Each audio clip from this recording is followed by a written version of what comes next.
Um encontro hoje, nessa noite. Aleluia. Hoje é dia que Deus está visitando um amigo dele, que é você.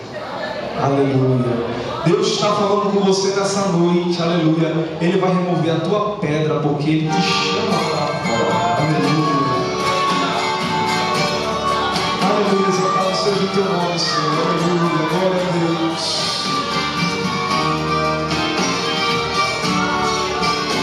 Presta atenção na letra.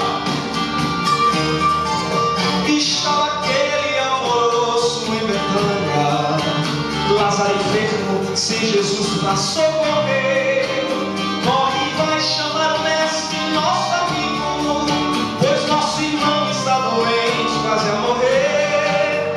Foram chamar Jesus aonde ele estava, dizendo: Lázaro, a quem tu amas, está morrendo. Jesus responde: essa enfermidade não é para a morte, mas é para a honra e para a glória de Deus. Não te preocupas, porque Lázaro está morrendo. Vou acordar, pois ele é amigo meu. Aleluia. Depois de 4 dias, o mestre chega lá. Marta e Maria chorando no recinto, dizendo: se o Senhor estivesse aqui conosco, nosso irmão, a quem tu amas, não tinha morrido. Jesus responde: Marta, eu sou a vida, e o teu irmão há de ressuscitar. Escuta, pois pode estar cheirando mal há 4 dias. Se eu cheguei, o morto tem que levantar. Me leve lá no túmulo, mostrem onde ele está.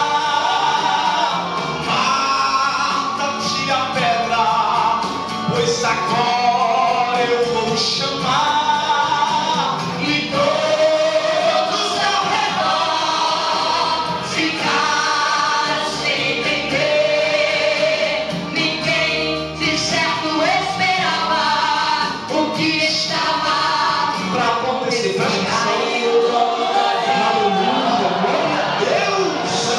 na porta do Teu túmulo e disse assim: olha, e disse: Lázaro, vem para fora. não sei se veio andando, ou se ele veio voando, ou se veio se arrastando, ou se veio voando. Só sei que nisso eu creio, quando o mestre chamou, Lázaro veio.